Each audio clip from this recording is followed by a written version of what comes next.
नमस्ते मित्रों, हम बात करेंगे ब्रह्म वैवर्त पुराण के गजब गपोड़ों के बारे में। परमपिता परमात्मा की वेदवाणी के अंदर एक भी मंत्र ऐसा नहीं है जिसमें, और एक भी शब्द ऐसा नहीं है जिसमें ऐसा लिखा हो कि जानवरों को मारो, उनके मांस का ग्रहण करो, उनके मांस को खाओ। आप देसी गाय के घी के अंदर उसको तल करके आप नाश्ता करो। कहीं पर भी एक भी नहीं लिखा है। बल्कि ये लिखा है कि जो हमारे जानवरों को, गाय को, घोड़े को मारे उसे शीशे की गोलियों से उड़ा दिया जाए।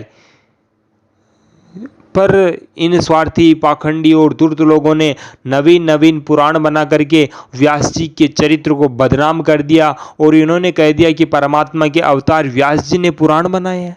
इन पुराणों में लिखा क्या है? आज तुम सुन लोगे, तुम्हारे कान खड़े हो जाएंगे और तुम्हारी आंखें क्रोध से भर जाएगी। ऐसे कौन से स्वार्थी पाखंडी है जो ऐसे पुराण लिख लेते हैं? इन पुराणों के अंदर है क्या? अगर आज मेरे प्रमाण दिखाने के बाद भी आप सीने से पुराणों को चिपकाए हुए बैठे हैं ना, तो सोच लेना कि आप सिर्फ अज्ञान के अंदर जी रहे हो। आप सत्य को जानना नहीं चाहते, आपकी बुद्धि भ्रमित हो गई है। परमपिता परमात्मा की उत्तम वाणी वेद में एक भी जगह ऐसा नहीं लिखा है कि गाय को मारो और उसका मांस खाओ। परंतु इन स्वार्थी पाखंडियों ने क्या लिखा है आपके सामने? ब्रह्म वैवर्त पुराण, कृष्ण जन्मखंड, अध्याय नंबर 105, प्रकाशन चौखंबा प्रकाशन। जो लोग कहते हैं हम केवल गीता प्रेस गोरखपुर को ही प्रमाण मानेंगे, सावधान, नोट, ध्यान से सुन लीजिए। गीता प्रेस गोरखपुर पुराण नहीं छापता है। जो छापता है वो संक्षिप्त वाला ब्रह्म वैवर्त पुराण छापता है। और श्लोक सभी छापने वालों के श्लोक एक जैसे ही होते हैं, ऐसा कुछ नहीं है। तुम सब पढ़ोगे ना तो तुम्हें पता चल जाएगा कि कौन सा पुराण है। जो अनपढ़ होते हैं ना, वही केवल गीता प्रेस का रट्टा मारते हैं।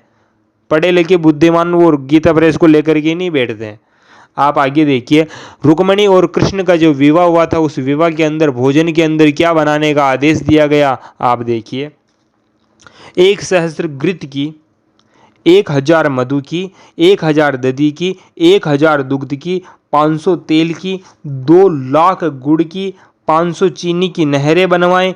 मिष्टान के 2,000 ढेर, जो गेहूं के चूर्ण के 100 ढेर, चिवड़ा के 4 लाख ढेर, अन्य अन्न के 4 लाख ढेर। अब ध्यान से सुन लेना।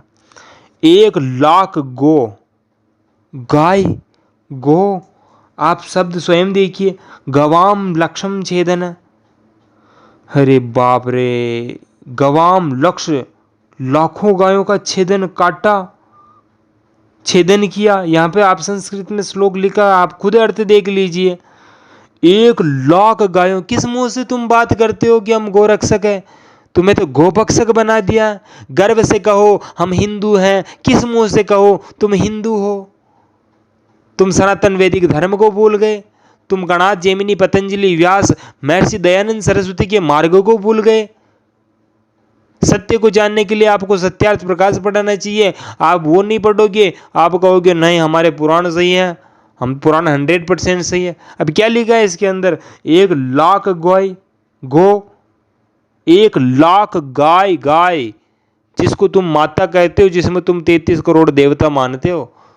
शर्म आनी चाहिए। ऐसे जिसने भी पुराण लिखे ना, इन्होंने धर्म की धज्जियां उड़ा दी। और आपका सनातन धर्म है ना, उसकी धज्जियां 2-3 हजार साल से उड़ती आ रही हैं। आप सोच रहे हो कि अब भी उड़ रहा है सब, ऐसा नहीं है। ये पुराण व्यास जी ने नहीं लिखे हैं। 1 लाख गो, 2 लाख हिरण, 4 लाख खरगोश, 4 लाख कच्छप, 10 लाख बकरे, 40 लाख भेड़, इनकी बलि पर्व काल में ग्राम देवी के समक्ष भक्ति से प्रदान करे। इनका पक्व मांस, फिर इनको काट पीट करके, छील छाल करके इनका पका हुआ मांस भोजनार्थ पाक कराएं।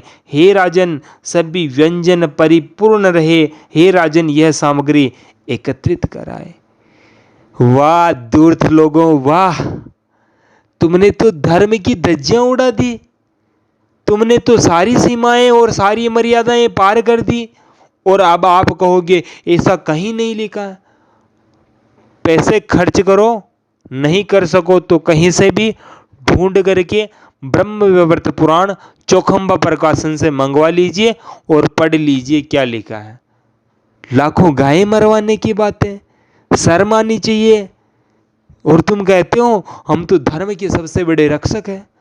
गोभक्षक बना दिया। किस मुंह से कहो तुम हिंदू हो? अब भी बुद्धिमान, ज्ञानवान, तर्कवान वेदों की ओर लौटे, हमारे दर्शनों की ओर लौटे, हमारे उपनिषदों की 11 उपनिषदों की ओर लौटे, और रामायण और महाभारत में जो शुद्ध है उसकी ओर लौटे, और सत्य को जानने के लिए सत्यार्थ प्रकाश अत्यंत अवश्य पढ़ने का प्रयास करें। मेरा किसी की मत की भावनाओं को ठेस पहुंचाने का उद्देश्य बिल्कुल भी नहीं है। जो लिखा वो आपके सामने, गर्व से कहो हम हिंदू नहीं हैं। शर्म आती है हमें हिंदुओं पर। हम पुराणों को ऐसे गपोड़ी लालों के पुराणों को नहीं मानते। हम तो कहते हैं हम सनातनी हैं। हम गर्व से कहते हैं हमारे वेदों में कहीं मांसाहार नहीं है, हमारे वेदों में कहीं मद्यपान, शराब पीना, दारू पीना कहीं पर भी नहीं लिखा है। ये सारे जितने भी ग्रंथ हैं ना, ये स्वार्थी, पाखंडी और लोगों ने बनाया अपना स्वार्थ सिद्ध करने के लिए। आपका अपना YouTube चैनल है बुद्धिमान लोग। अधिक जल्दी से सत्यार्थ प्रकाश पढ़ना चाहे तो कमेंट करें, आपको सत्यार्थ प्रकाश उपलब्ध कराएंगे। आपका अपना YouTube चैनल है। धन्यवाद।